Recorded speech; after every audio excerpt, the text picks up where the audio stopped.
Welcome to Phantom Zone, the podcast where we dredge the lakes of hell in search of the worst the cinematic world has to offer and put it on trial for its various sins against humanity. And should a film be found guilty, it will be jettisoned into the far, far reaches of space, a Phantom Zone, if you will. I'm your host, Adrian Torres, and joining me as always is my co-host, Scott Daly. How are you doing, Scott?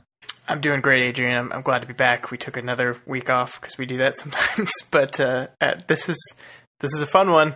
I'm really looking forward to talking about this.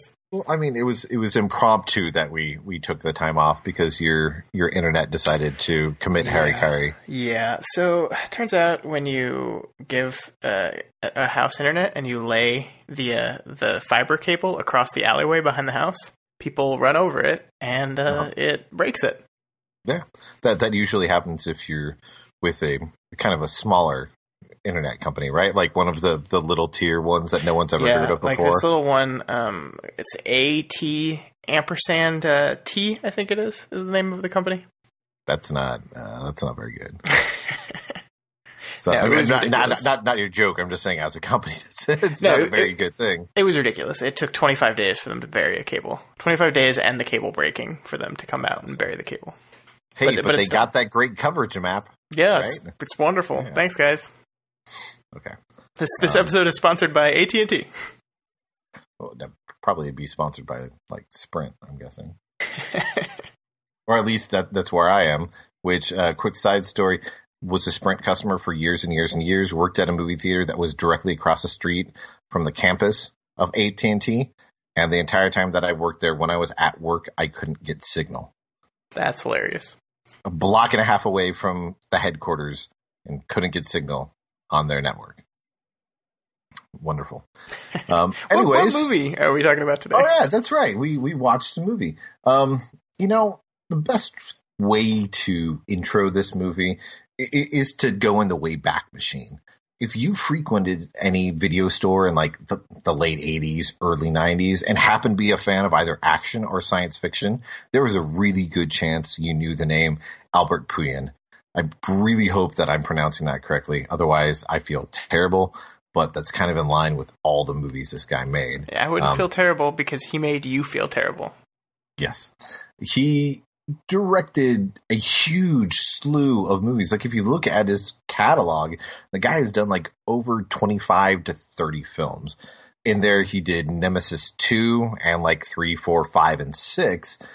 Mean Guns, which features Ice-T and Christopher Lambert. Kickboxer 2 and Kickboxer 4. Brain Smasher, a love story, which has Andrew Dice Clay and Terry Hatcher. And Dollman, which has a 13-inch police officer from another galaxy who fights crime in America. Why have I not seen that movie? That's insane. Because it's Albert Puyen. That's just how they fall into a hole. They fall into a cavern somewhere. Because this guy was hired from like every small startup company to get a movie basically under budget and out in the time that they needed. He did several Canon films. He did several Canon offshoot films, which was through the company that made the movie that we watched tonight, which was called 21st Century Pictures, which, of course, is very deliberately named so you think that they're another company. Not very subtle. A funny story with that company that we've kind of mentioned part of the genesis is that 21st Century Pictures is instrumental in how Sony ended up with the rights to Spider-Man for years and years and years. And through back channels and everything, they ended up with the James Bond series. Because one of the earliest iterations of the Spider-Man film ended up at 21st Century Pictures, which then ended up going through this like Coralco company on the side. But when they were trying to make the film with James Cameron, that's where it started, was with 21st Century Pictures. Adrian, you're just a font of fascinating knowledge today. It's much better than this film, so I'm trying to keep the spirits of people up. We're going to keep this movie conversation as brief as possible. It's going to be brief because not a lot of shit happens, and the shit that does happen doesn't make a lot of fucking sense. And that's the nicest thing that I can say, really. But when it comes to this director, there's two movies that stand out from everything else that he's done. One of them is Cyborg, which is a late 80s action film with Jean-Claude Van Damme. It actually originally started life as a Masters of the Universe sequel. And there's plenty of elements in the movie with certain characters that you can tell that they're based on different characters from that He-Man series. You can definitely tell that somebody's Evelyn. You can definitely tell that somebody's supposed to be a Beast Man. You can tell that somebody was Man-at-Arms. It's ridiculous how much they left in, even though it became this ridiculous over-the-top film. And the second movie that he's known for is the original Captain America. No, not that one. Well, yes, technically the character, but the movie we're talking about that he did was produced by Stan Lee and then Menahem Golan from Canon Films in 1990. Now, the ridiculous thing about Albert Puyen is almost every single one of his movies that's come out, he has admonished or disowned in one way or another, because he felt that the studios tried to take all these pictures away from him and take the final cut from him. So for a long period of time and a couple times a year, you can go on to his website and he will sell essentially bootleg DVDs of direct-to-video versions of several of his movies. He did it with Captain America. He was actually able to find a telescene print of Cyborg before he got kicked out of the editing booth. So the movie that they originally sent to the censors that ended up getting an X rating, he found and said that he restored it, but the guy doesn't really have the money to do that. So they just kind of put it out there and transferred it to DVD, but he sells them on there. Just all the movies he's made has some version of a director's cut that he puts out. This movie, I can find no interviews with him talking about this film. So I have no idea if it was taken from him or what, but it came after he'd done one of the Kickboxing movies and when he did Captain America. And the movie we're talking about is Bloodmatch. It's shit. I'm just going to say that off the bat. I know that Scott feels different and we'll get into that, but we will. It's a ridiculous film. It came out in 1991. And the basic synopsis from IMDb is Brick Bardo is on a mission to find out which one of the world's greatest kickboxers killed his brother. 5 years ago, one of the four champs was fixing fights and set up his brother in the fight that took his life. Now Bardo must take on the gang in the ring for an all-out kickboxing fight to the finish. This is great. I love it. No. Just no. The poster tagline is "Death is a game nobody plays twice." It's an accurate statement, Adrian. Nobody plays the game of death twice. No, what if you're an immortal? Those a Highlander? Those don't actually exist, man. I hate to break it to you, but the world of Bloodmatch is the real world. Real things happen. Okay, that does make sense, especially when we're treated to a wonderful, glorious opening of a drop of blood smearing and running down the screen while we see what appears to be cracks in a desert while we get the opening credits, and then the camera pans up what seems like 2 feet, so we get the lower halves of bodies of people running across the desert. Yeah, it's a very artistic, emotional opening. There's blood. It's cheap. There's blood. There's a match. It's cheap. You're out in the middle of the desert where no one's to bother you, and you can easily film a very choreographed fight scene with what looks like Johnny Cage. Yeah, he's wearing glasses. He's a cool dude. He's doing like flippy thingies and kickies. It's very clear these people are trained martial artists. I'm so glad that after watching this movie, you made to, read up on your vernacular with flippy thingies and kickies. I'm sorry. I'm not going to do research on the movie called Bloodmatch. I'm not going to do it. They did flippies and they did kickies. There's lots of kickies. They did not do very many punchies. No. And they did some spinnies. There were a few spinnies. Yes. It should be noted that our hero is the guy who's dressed as Johnny Cage, which consists of feathered hair, black sunglasses, a tank top that's smeared with blood, and then black slacks. The blood is an interesting choice because the person that he's chasing after isn't bleeding. Yeah, the blood came from nowhere. We don't know. Maybe the guy was with some other friends and Brick decided that they were, necessary casualties. Can we talk about how Brick Bardo might just be the best name ever? Because it's great. It's great. Well, we'll get to these people in just a moment, but I mean, he's got a ton of people to go up against here. There's a Carl Cuba, Billy Munoz, Brent Caldwell, Mike Johnson, and who could forget Max Manduke? What about Connie? There was Connie. Oh, Connie Angel? Yeah. Good old Connie Angel. Connie Angel, the only female to ever beat a male in a kickboxing match, apparently. Yes, knocks him out in the first round, even though there's a chance that the fight might have been fixed. Heavily implied. My favorite character in this movie, and I know that you have a person whose name you liked more, but I like this casting decision. So the character's name is Walker Stevens.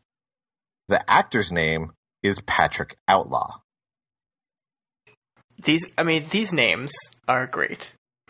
But your favorite favorite is Mike Johnson, who, doesn't seem like a great name, but the actor that plays Mike Johnson is named Thunderwolf. Thunderwolf. One word. No space. Thunderwolf. Except for in the movie, he does have the space. Yeah, it's very confusing. It's inconsistent because Thunderwolf, he's a lone Thunderwolf. He does what he wants. He doesn't follow conventions. Like acting, he doesn't follow that convention at all. No, he does follow the convention of looking vaguely Mexican / Native American and having a jerry curl. Yeah, here's the thing: the movie is not shot very well, so it's really. No. I don't think I could pick any of these guys out of a lineup because. I could pick the lead out of the lineup because of the fact that he's played by Tom Matthews, and the reason that you guys might know that name is because he was very famously in Return of the Living Dead. He's Freddy. He's one of the two guys who ends up basically unleashing hell on Earth, and then he's also, for people who are big horror fans, he is Tommy Jarvis. He's the adult Tommy Jarvis in Friday the 13th Part 6, Jason Lives. And most recently, the Friday the 13th game that just came out last week features Tommy Jarvis, and he did motion capture and voice work for the new game. Well, there we go. Tom Matthews still working today. Much better than this crappy film. He's the best actor in this movie. He's got that. He's got that going for him. The second most noticeable person in the movie is the guy who did the fight choreography, which isn't too great, so I feel bad from that aspect. But is Benny the Jet Urquidez? I think that's how you pronounce it. If anybody out there is a fan of Grosse Pointe Blank, he is the guy that John Cusack fights in the hallway during the school dance.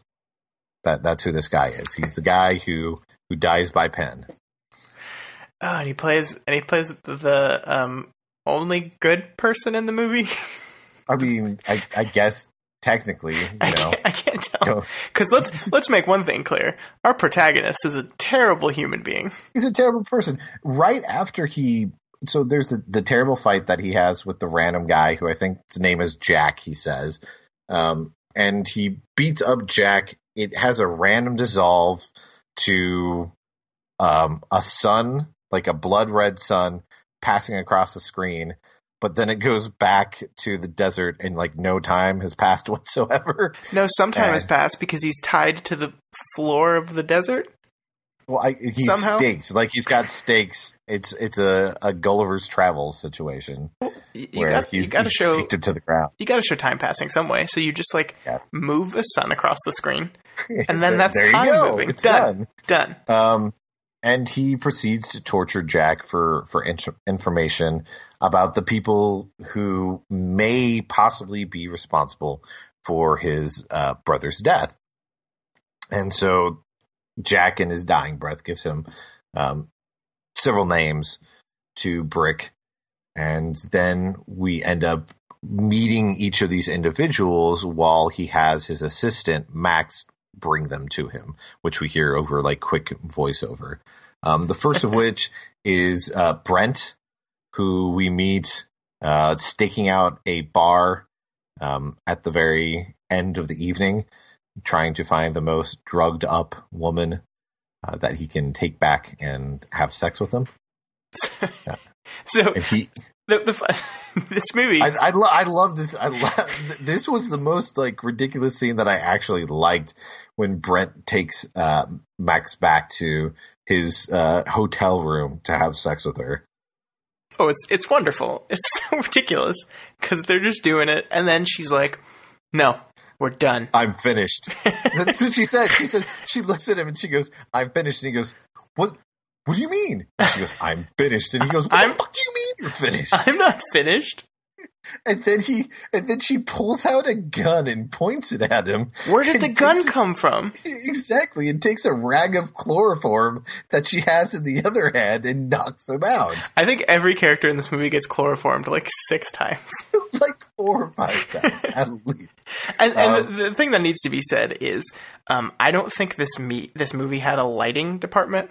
So like every indoor scene is dark to the point that you can't see anything. It's just natural light. Yeah, it's just literally half the time it's natural light. You can't see what's going on. So secretly, this wasn't really an Albert Puyen film. It's You Know Who.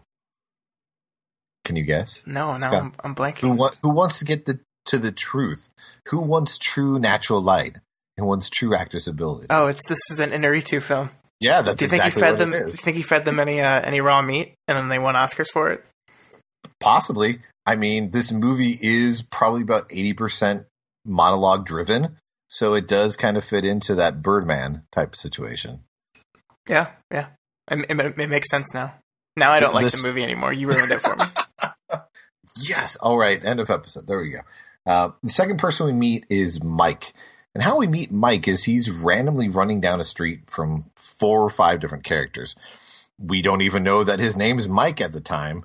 And he's just running down the street, has several guys who are coming after him, one of which has a gun, and they proceed to get in a fight in an alleyway. It lasts so long, this fight.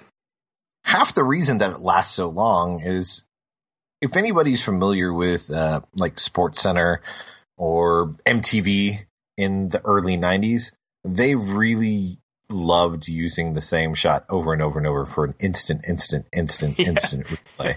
That's how this movie's done. If somebody does a high kick in somebody's face, you see that kick 3 different times. It's called a triple kick, Adrian. Don't you know karate? No, it's called they edited it 3 times. And that happens probably, this fight scene is about 3 minutes long, and there's probably about 10 of those instances. It happens in every single fight in the entire movie, and this is a movie with credits that's 82 minutes long. Thank God. This is why I like the movie, because it's short, it's to the point, you get your guys in there, you fight, and then it's over. It's not to the point, because it doesn't have a point. So. It has a very important point. Okay, third person we've got is Billy, and Billy is a janitor. He casually walks into his apartment, picks up the phone to a person that he doesn't know who's on the other line, and continues to have a conversation with the person. And the person who's on the other line is Brick, sure enough, and says, hey, Billy, you're going to come to this location that I've left in your car. First of all, why didn't he just leave it on his door or anything? He went through the trouble of going to his car when the guy's walking upstairs, and then went, I'm guessing, across the street and called him, and then has the first sign that Brick might not be all together, because he informs Billy, hey, you're going to come to this location because I have your daughter. Here, would you like to speak to your daughter? Puts his daughter on the line and then says, yeah, if you're not there tomorrow, I'm killing your fucking kid. And the thing about this is, not only does he says, I'm going to kill your kid, he says, you will find your daughter's body parts hanging from hooks. Oh, it's so this great. This is our hero. So, it's so mean. Just everything about Brick Bardo is it's absolutely terrible. But everyone else, all other 4 people, just get chloroformed and then brought to the place. Why did he just chloroform Billy? Why did he have to kidnap and threaten his child? Yeah, he does chloroform him. Yeah, I know. That's he says, come when to he shows up the next day. Yeah, he shows up at the spot and then just chloroforms him anyway. It's why didn't you do that first? Because it's too much work, because he still has other people, because he's got the next person he has to get, which is Connie Angel. And we're introduced to Connie when she's talking to her boyfriend, love interest guy, side squeeze, basically, because she's married to an old guy, and this is her business partner. And he's the one who does, all her business stuff. And they walk through what has to be the longest underground parking garage ever. And the reason that you feel it is because they make sure to shoot it in wide shots the entire time. And they're having this conversation that feels like it's important exposition, but it's not. But it's not. You're basically finding out that Connie's the most successful of all these people that we're meeting, because she used to compete in the kickboxing circuit, one of the high ones, because there were illegal ones that all these people were involved in. But she was the person who ended up starting one of the legitimate kickboxing organizations. And so that's kind of the discussion that they're having, is backdoor politics and how she wants to be able to find a way to make the company as successful as it can. But at the same time doesn't want to go home because she doesn't love her husband. She loves this guy. And then pulls him onto the car and starts making out with him and said, I've made so many mistakes. Make me forget, Steven. Make me forget. And Brick comes in and ruins it all. Before Steven can do that, Brick shows up and just starts kicking the crap out of Steven and starts talking to Connie. And Connie's unfazed. And to get a sense of just how wonderful Brick is, he looks at her and goes, I just beat your boyfriend to death, and you didn't even bat an eye. Yeah, you heartless cold bitch. You're a heartless cold bitch. And then he tells her all this stuff, and then she's suddenly goes into I know what you want mode, and then tries to sleep with him. That's after she said, what are you going to do? Try to rape me? And he goes, no, that's not what this is about. That's not what I'm interested in at all. And then she decides that she's going to start taking off his clothes and say, oh, this is what you want, and try to seduce him that way. And then he just chloroforms her. How do you not love this? This is amazing. He backhands her first before he chloroforms her, remember? Yeah, that's not important. Just the chloroform. It's important. You're right. Yeah, let's not constantly mention all the terrible, horrible fucking things that the lead hero of this movie is doing. And the movie, it's almost not trying to say that we're supposed to root for him, except he's the lead character. The movie wants us to think he's a monster, but then it goes out of the way to show that most of the other characters are terrible too. So it's just, you're like, oh, here's just 5 shitty people hanging out. The funny thing about when they're doing all this recruiting and everything is I was sitting there and I was watching it, and basically how I would describe it to people is say, hey, remember all those scenes from the upcoming Justice League movie that's not out where you see Batman go and recruit all these people, and remember how shitty that is? That this is more awkward and terrible than those scenes. Well, and it's it's basically like a recruiting montage, right? Except it takes 30 minutes. It's 30 minutes till we have all these guys together. And he's just kidnapping everybody in the end. He's like, hey, I need you guys to come over here for a little bit. I just need to have a talk with you guys. And everybody goes, no, fuck you. And he goes, okay, I got to knock you out. I got this chloroform. I bought a giant supply one night while high on angel dust. And I got to put it to use. My friend Max, she's really into huffing it. Also, Billy, I chloroformed your kid like 5 times. I didn't even need to. I just wanted to. I love the fact that when Brick does get Billy and in the arena in the next scene, when he does chloroform him, he just stands over his body and it is having a monologue to the knocked out character. Like, I'm just watching. I'm like, yeah, you're doing a great job here, guy. You're knocking out everyone, and then you're telling them all the important shit that you should have said while they were awake.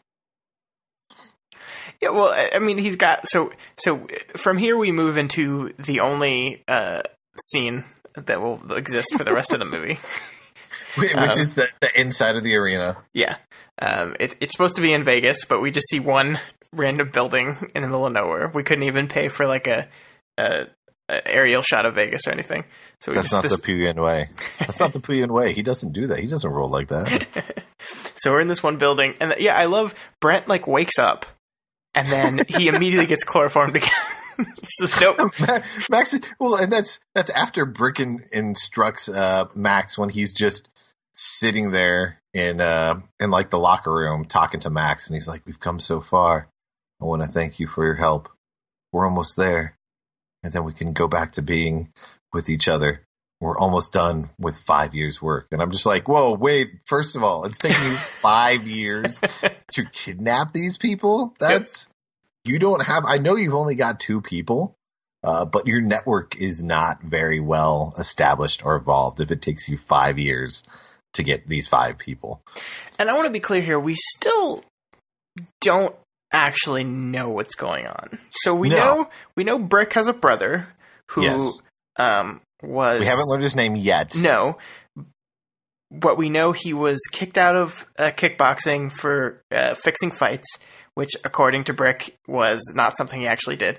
That ruined his life, and then he ended up dying a certain amount of time after that.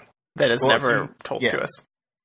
Yeah, we don't know how much time, but we do know the fact that when he was kicked out, that there was some committee that was forming that wanted to investigate the fixed fighting. It's led to believe that it somehow has connection to the kickboxing organization that Connie's working for, but we're never directly told. Yeah. And we're learning this like piecemeal from like the characters talking to each other while they're duct taped to stadium seats. And Max is walking in between all of them. And then she says, or Brick wants to learn something. He wants you to remember, and maybe you'll learn something too. And then you'll die. I love that. I think it's a terrible mind reading. And then, so it's revealed that in order to force them to talk, he's going to fight them to death, which I don't understand the logic behind that. Yeah. But here we are. It's Bloodmatch. There's going to be blood matches, even though there's very little blood from here on out. Yeah. Matches of guilt and conscience. One last match, the match of your life, and sorry, I'm trying to remember it. The fight of your life, and then you'll fight, and then you'll never fight again, because you'll be dead. Thanks for explaining that. It's just they go overboard with all this, and you're just like, why? And everybody's looking at each other, and they're like, wait a second, I know who you are. You're this person. And you're this person. And so they all explain each other's backstories and how Brent is the current heavyweight champion of kickboxing. And Mike Johnson used to be a champion of a small independent league before they got sold and folded into Connie's company. And Connie is the first woman to knock out a guy in a match in the first round. And she owns a company that Brent is the current heavyweight champion of. And Billy, the janitor, used to be a former champion years ago that everybody thought was dead because he just faded away. Poor Billy. Poor Billy. He gets treated so badly in this movie. And Brent and Connie used to be a thing. And when Brent's asking Connie about something, she's like, no, I don't remember that at all. And Brent's throwback at her is, well, your fuck memory sucks, Connie. Brent is the best. My favorite part is when Brent tells Brick that he doesn't give a fuck. And Brick's response is, oh, you'll give a mighty fuck, Brent. It's perfect. It's perfect. Or Thunderwolf's line of, I remember on Inquiry. Leave Thunderwolf alone. He doesn't talk very good. All these characters, the one major connection that they had is that they were somehow connected to somebody who was either throwing fights or was connected to the people who were fixing the fights to be thrown. Supposedly, Billy's last fight was against Brick's brother, and Billy was going to throw the fight so that he could get this extra money to take care of the two kids that he has. Mike fought Billy, or not Billy, the brother whose name, it turns out, is Woods Wilson. So exactly. we have Brick, his brother Wood. Yep. And then they actually have a third brother named Straw. It's a Three Little Pigs joke. Shut up. I told you we shouldn't do those in the future, Scott. Okay. Yeah. So Brick's just continually talking to them just about nonsense. He's going on. He's relaying these backstories that we've already heard the characters talk about, and he's going more in depth that we don't need. He ends up turning on a tape recorder over the PA that has, I think, Jack from the beginning or some other person telling more information about these characters' backstories. Yeah, and they have to hear him just die. Yep, it's fucking kills. It's more the guy. like an and then the machine clicks off. Like it doesn't go to the end. Like he didn't use all the tape and try to keep him alive. He stopped mid stab or strangle to turn the tape off. I was so glad we got to hear that recording. But then there's a fighting, and then that's like once they stop talking, they just fight. It's not so much fighting as he goads Billy into coming into the ring because Brick tells Billy that he's killed his daughter.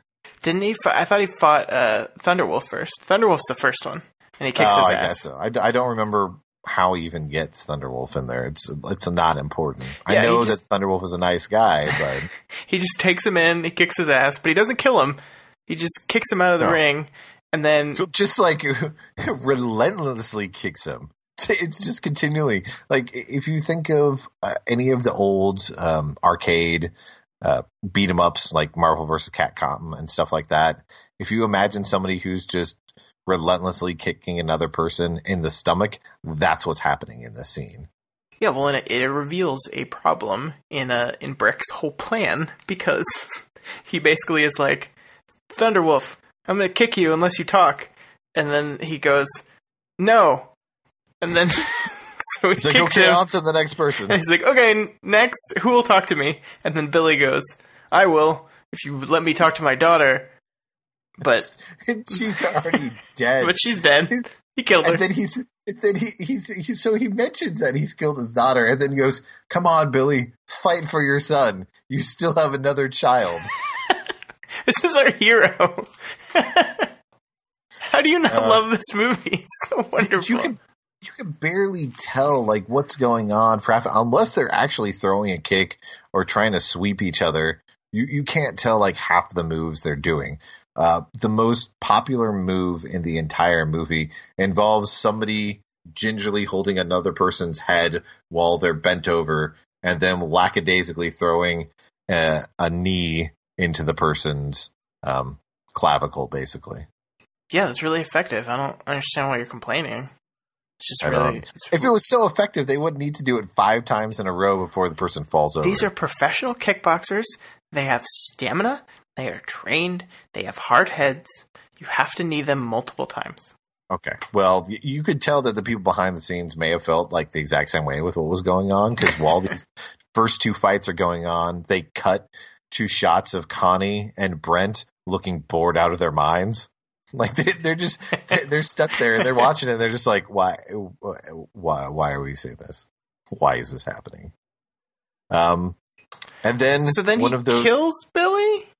He's fighting Billy and he grabs his head and then he takes his knee and he hits like the top of his back with the knee and Billy just falls over dead. And while he lays there, Brick decides to make the Catholic cross in the air.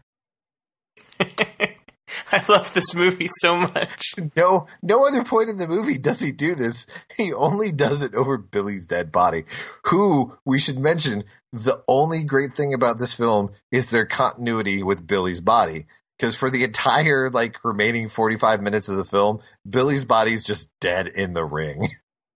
I really hope that, was it Benny, the guy who played him? I really hope that he just had to lay there for 24 hours. Like it, because when they're going back and forth, there's several times that you can tell that they're trying not to step on him when they're doing the fighting.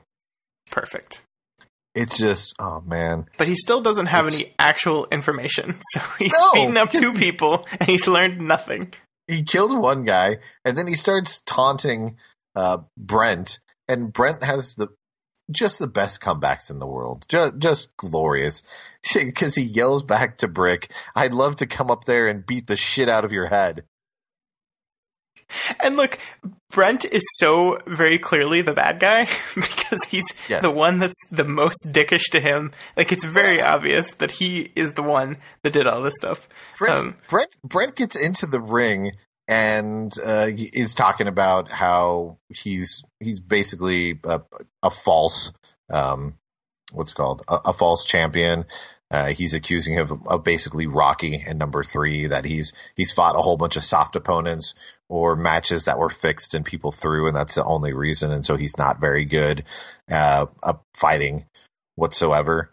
And so they start fighting, and in the middle of it, Billy starts talking again Brick starts talking because that's all Brick does the majority of the time. And he mentions the fact, and he's like, yeah, you know what? I know you killed my brother. and Brent just stands there and kind of looks at him just like, and then just continues to fight. He never denies the fact that he killed him. And you're just like, okay, we're at minute 45. We can wrap this up now. Yep, we got it. We're good. We know who killed his brother. Let's go. But they keep on just continually fighting. But if he knew that the whole time, what was all of this for? I don't know. 'Cause none of it makes sense. And we're about to get to the crazier part. And we do find out at this time that technically Thunderwolf is not dead because he might just be partially paralyzed because he's crawling on the floor towards a knife that got knocked out of Max's hand. Which, when did that happen? Because Max has just been, she hasn't fought anyone. She's just been standing around. Yeah. And it's just, so they keep going back from the fight that's happening in the ring to Thunderwolf just crawling around on the ground. God, for 4 times they do this. Connie's yelling at him. It's like, no, what are you doing? Stop. It's just like, no, the guy's trying to get the knife and he's trying to kill Brick so that they can get out of here. Why are you telling him to stop? Yeah, well, it doesn't matter because then, Brick wins. Brick beats Brent, and then Brent asks for mercy. Brick wins because he's beating him up, and after he's beat the shit out of him, decides to take his face and drag it across the top rope of the ring. I would just oh, it's great. Okay. It's great choreography. What are you complaining about? he does all this work, just to end up snapping Brent's neck. And we find out right before he snaps his neck, that the reason that he knows that Brent is the one who killed his brother is because he was there. Yeah. So what the fuck is going on? We even haven't gotten to the craziest part, but the fact is we find out that Brick says that he was there. He has set everything up for the last 5 years to figure out who the person is who killed his brother, except for he already knows who killed his brother. Because he was there. He was there. And so Max comes up, he's killed him, and you're like, oh, okay, we're going to be wrapping up. This is a really short movie, and they're just going to go out to coffee for the next 30 minutes or so. Max is talking to Brick and says, so, you want to rest? There's time. I was like, what do you did you rent out the arena for like 2 days? And that's when you're like, well, we still got another 72 hours that we've got this place. So we want to hit the showers, grab some popcorn, and then we can come back and take care of Connie. But it's not going to happen. No, unfortunately, because Thunderwolf, while he does get the knife, he's not successful in doing anything with it. But he does get it to Connie, who Connie looks at Max, who has a gun, and all of a sudden you see a splash of blood against the canvas, and then you just casually find out that Max is the one who died. So there we go for Max. And Brick's reaction to this is, oh my god, it's so amazing. So great. Poor Max. She really loved me. I mean, she cared for me and protected me. And then he says, ain't life one son of a goddamn whore? Oh, well. Then we just move on. And then turns his attention back to Connie. That's just it. Like, that's how he leads into, well, Connie, it's time for you and I to settle business. Because directly after this, we find out some rather startling and fucked up information. What's that, Adrian? Could it be that Brick and Wood are the same? Well, see, this is the weird thing because of how he says it. And hopefully there's a way that I can find this goddamn fucking clip, because the way he says it is what pissed me off, because I couldn't tell if it was an actor's decision or if Albert Pien was like, oh, this is how I want you to say it. This is going to be the greatest thing, because his response to it is, he's like, I'm Woods. I'm Woods. I'm Woods Wilson. And you're just like, wait, you're Wilson? Is that what you're saying? And then he goes, I think I don't. So is he? I don't know. Has he known? So did he get injured and adopt a new personality and now is remembering this, or has he known this the entire time?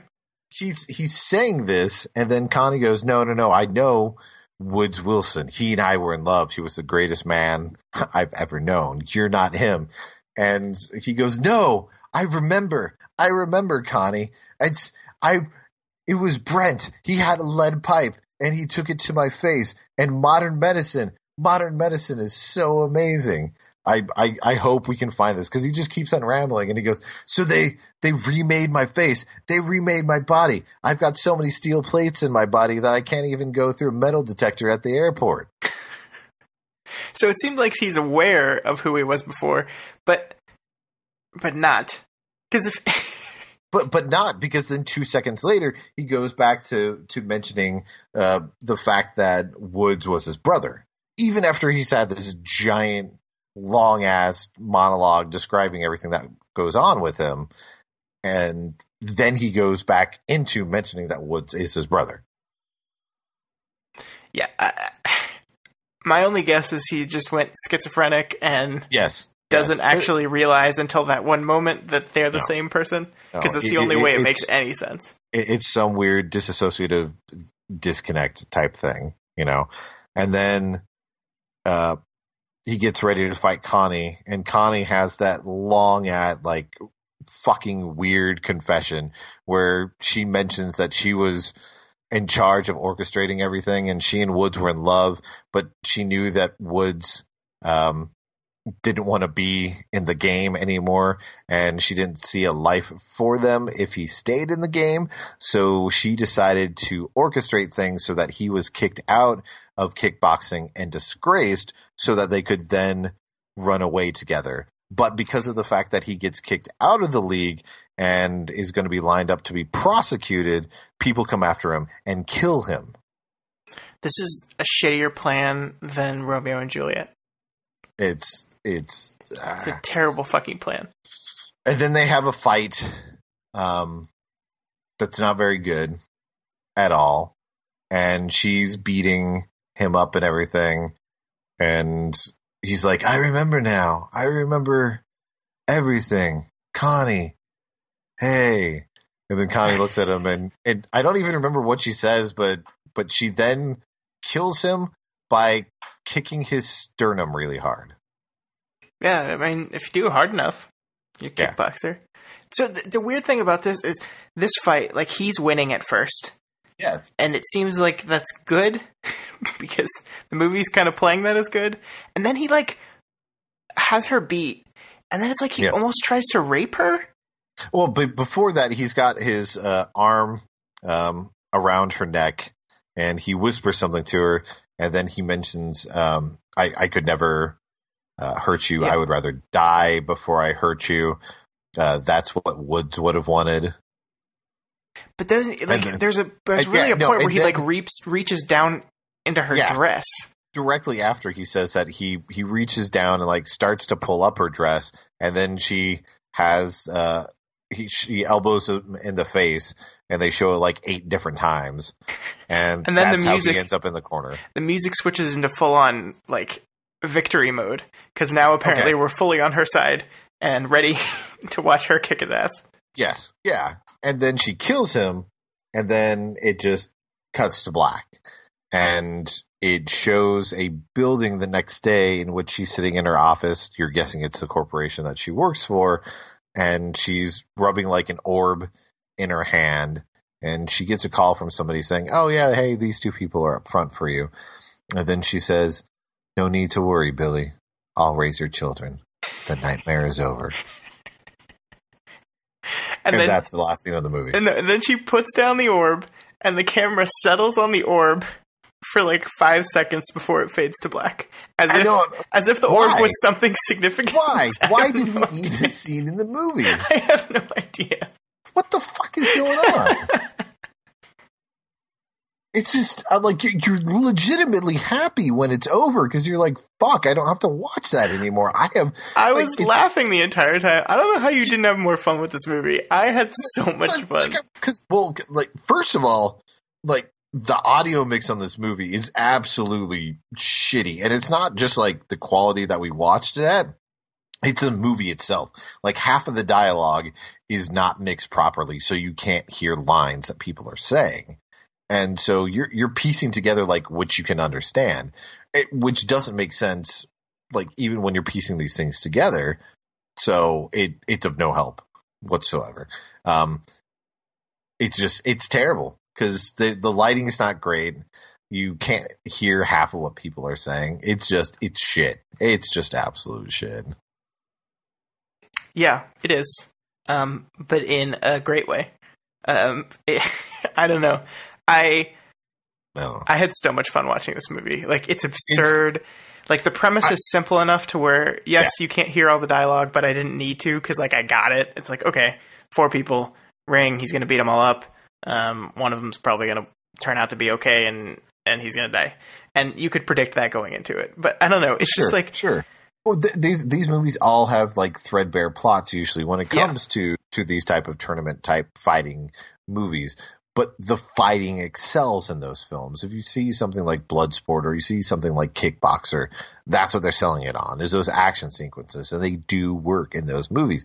Here it doesn't work whatsoever. Like, you're bored watching the fighting. The choreography wasn't very good, but because I got bored watching the choreography, I was paying attention to the camera moves, and I actually think this movie is relatively well directed.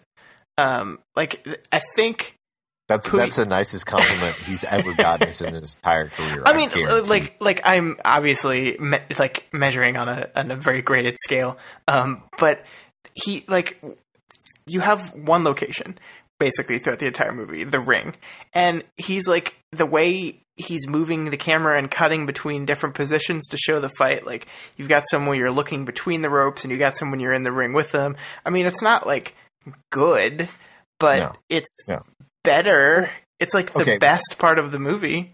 We're talking about a guy who basically has the exact same response, regardless of what movie you're talking about of his. You can go online and you can find several interviews with him, and he's usually citing the fact that, people weren't ready for this type of movie when I originally made it. That's his defense of Captain America, is people weren't ready for comic book movies in 1990. No, that's bullshit. Nowadays, if I made this movie, it would be great. He goes, we showed it before they had the most recent Captain America movie, and when he said that was right around Winter Soldier. And he goes, and people were absolutely loving it because they're now in tune with the character. And it's like, no, your movie's still crap. It has nothing to do with that. And then when he was talking about Cyborg, and somebody asked him, why did you think it was the right time now, 28 years later, to put out the director's cut? And he goes, well, I think, filmgoers who originally saw it 28 years ago, that they've matured a lot now. So they're more evolved to accept the type of movie it is. And I was like, no, the fact is that now 28 years after the movie came out, somebody found the Tillicine copy of it. And you're like, I can put out my director's cut and I can make a few bucks. This is a guy who made a quasi sequel to the famous film Streets of Fire, that he got Michael Paré to play his character from that in. That's literally 3 characters in the shittiest green screen you've ever seen, because he literally shot it in a garage. Look, the guy's an asshole. I'm not going to defend him. I just think that this movie is fun to to hate watch. I think I was much less bored than I was compared to a lot of the other movies we've watched. Just because your brain's trying to process it. If you watch other shitty movies that have some type of high concept where it's in the future or fantasy or is ridiculous heightened action above this, then you're on a different level when you're watching it. Whereas this, because everything's supposedly happening in the real world, your brain's like, what? But what? I had as much fun watching this as I had watching Snake Eater. No, I'll take Snake Eater any day over this. I'm not even going to bother with the how I'd fix it for this, because it's just you get a better director, you get a better writer. This movie was written by Kay Hanna. It's the only movie that the person's written. I don't know if the person actually exists. If they do, I apologize. I'm not wanting to start anything, but my conspiracy theory is that it's actually Albert Puyen who wrote, or Puyen, who wrote the screenplay, because it's the only thing that I accept. I think it's pretty safe to say that if this writer exists, she's not listening, or he's not listening to the podcast. So I think it's the only movie that this person has done. I think their only writing credit was this movie. That's why I'm convinced that it's a pseudonym. Yeah, I mean, it's very possible. Would you want your name on this? I mean, it is now. We're going to be on. It's going to be. Yeah, I guess technically we're Scott and tangentially Adrian, connected. Yeah, reviewed this movie. Do you have a ray of sunshine, since you did enjoy it as much as you did? I do. Do you remember? I think it's right before the fighting in the ring starts, and I think Max is trying to get Mike Johnson out of the chair, and Max and like Mike's being slow and Max getting impatient, and she says, "We don't have all day. We have a dog show coming here tomorrow." Yes. It was so amazing. My ray of sunshine is the music, which is terrible, but it's okay because this movie's special, and the fact that I think there's only maybe about 15 seconds in the entire film of which there's not music playing. And when we say music playing, we mean it's playing at different levels, different volume. It continually undercuts every single scene in the film. Sometimes the music's at an appropriate level that you understand it playing throughout the scene, and sometimes you can hear it faintly in the background. There's a part in the movie right before you would normally have like a rousing song before things are kicking in. You could hear the music playing about 30-45 seconds before they actually turn it up to match what's going on the screen, and then it continually plays quietly in the background for the next 3 minutes.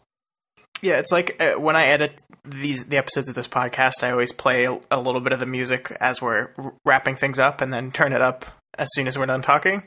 It's like that for the whole movie. The whole movie. Like, you could torture people with this film because you aren't sure what's going on. You're not sure about the dialogue. You're not sure what's going on with any of the action. And then you've got the continually droning Casio keyboard music through the entire thing. I don't. It's great. It's great. Just admit that it's great. Let's take the vote. I think you know how I'm going to vote. You're going to be an asshole about it, aren't you? No, I'm going to vote with my heart, and my heart says I enjoyed this way too much, and it's not guilty. I don't know, like this. It's a short movie. It's on YouTube if you want to watch it. It was on Vudu for like they took it off. They took it off within the last week because we set up to watch this a couple weeks ago, and we were going to watch it last week when it was still on there, when Scott had the internet snafu, and then magically it was gone. It's like the universe didn't want me to watch it, and I said, no, universe, I'm going to do it. And I'm glad I did. But yeah, it's on YouTube. I don't think anybody's going to feel bad that you watched it on YouTube. 21st Century Pictures, I don't think exists anymore. I think that's pretty safe to say. Albert Puyen, I feel sorry just for butchering his name, but that's the only thing I feel sorry for. On his website, he's constantly selling movies, so if you feel bad watching it on YouTube, you can look him up online and buy whatever movie he's selling on there. Send him some money. It's probably a director's cut of some movie. So if there ever is a director's cut of this film, I may buy it because it'll probably be like $5 to $7, and I will buy it just in the hope that there's a subtitles track on there so that I can figure out what people are actually saying. It won't improve the movie at all, but I'll know what's being said in my heart of hearts, and that's in the end that's what I want. I'll be nice this time. I will actually say this is one of the more confusing and inept movies that you'll find. Like it's difficult to explain this film just because it's so weird and so stupid. And there's so many bad choices that are made, and you're mostly on one set the entire time with I think there's only 5 people in the entire film. Well, yeah, I think there's say for that one scene where there's other people in a bar, but that lasts for all of 5 seconds because Brent's continually mentioning, "Hey, I got some blow and I got a hotel room and I don't got all night." I think in a similar vein of last week's or 2 weeks ago, Ninja Vengeance, if you get a group of people together and you get a little drunk and you pop this movie on, I think you're gonna have a good time. I think I had more fun with Ninja Vengeance just because of how stupid everything was. Whereas this made me mad at points. It made me happy. I was laughing throughout the entire thing. There you go. Well, it's safe. Check it out. It's really short, you guys. Like, seriously, it's an hour and 20 minutes, right on a hair of an hour and 21 minutes to watch. Give it a try. Tell us how you felt about the movie. Because I'm curious for somebody who like watches it and is like, oh my God, this movie's great. Like, this is really well done, because there's actually a couple people out there. There's not many reviews for it, but there's a couple of reviews out there where people are actually very positive about the film, and it has a 6.4 on IMDb. Wow. Yes. But if you read like the reviews that they have on there, you're reading them and you're like, I feel sorry for you as an individual. Do you feel sorry for me as an individual? No, because I mean, you enjoyed it in a different way. You weren't like, oh my God, I'm riveted by this movie. No, I am absolutely not. So much. And I think the execution of the ideas and the story is brilliant. Did people say that? Oh my God. There are people out there who've been very super happy about it. I'll try to find one while you tell us where we can find you on the internet, Scott. I can be found on Twitter at ScottDaly85. That's DALY. And you can find this podcast, all the other podcasts we do, and more at dailyplanetfilms.com. All right. That was shorter than I thought. I can keep going. No, you can also go to our Patreon page if you like what we do and want to contribute to us. That's patreon.com/dailyplanetfilms. Okay, normally we're not going to read ones like this because we try to stay away from things that other shows do. You know, we want to stay in our lane. We want people to, there's much better high quality just because they have money to put towards their show out there that focus on certain segments. So we don't want to step on their toes. So this is one of the few times where I'll do this. But this is from 2006. It is a 10-star review on IMDb that's titled "People Aren't Giving This Credit." I think the movie was a nice concept. I do think that real actors should have been cast, and the script could use a major rewrite. Those of you who like movies that are different and like no others, I invite you to track this movie down and watch it. It's not spectacular, but if you have the patience and can tolerate the movie all the way through, I believe you would have some appreciate at its aim. 10 stars. Yep. 10 stars. Yeah. He also has a note afterwards that it says, "Note, casting Hope Marie Carlton probably wasn't the best solution, and the casting director should have known that after watching some of her prior films. She doesn't even pull off being an accomplished fighter. She does look really hot, though." This is why I don't take IMDb rankings seriously. No, you shouldn't. But it's plus the thing about IMDb is that you have people who are just, voting and they aren't leaving reviews, so you don't really get a good feel with the reviews that are on there. Like this is sitting at 6.3 out of 10 with this 768 votes. That's ridiculous. That's more than some of the other movies that we've done. It's weird. And would you like to know how some of the user ratings break down for this? Sure. There's a lot of women who are giving it good reviews. Interesting. Yes. Females on an average, give it an 8.2.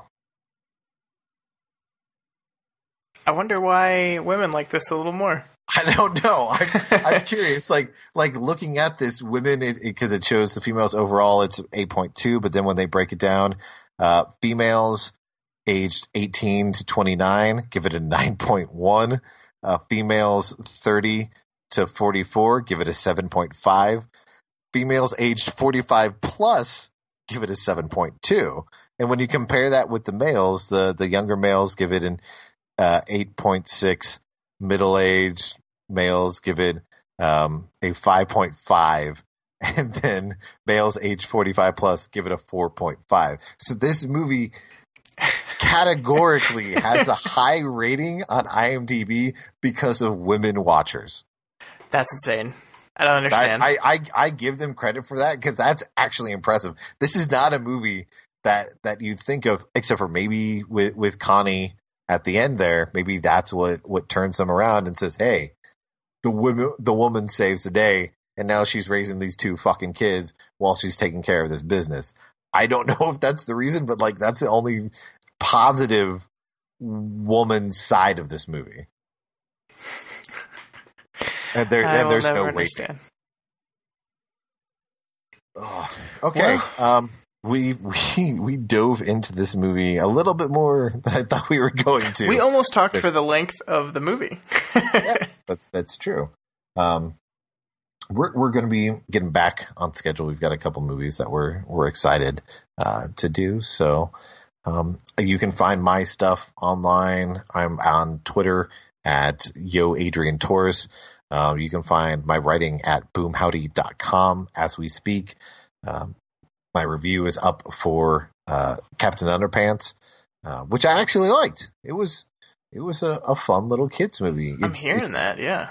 It's definitely got lots of scatological humor, lots of lowbrow, but there's lots of heart and energy that's in it. It knows its place. It's written by Nicholas Stoller, who actually has done several kids movies. He did the two most recent Muppet films. He wrote the Storks film that came out last year. And then, of course, he's done,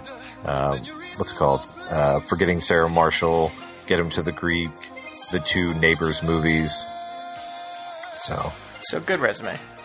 Yes. So, check it out.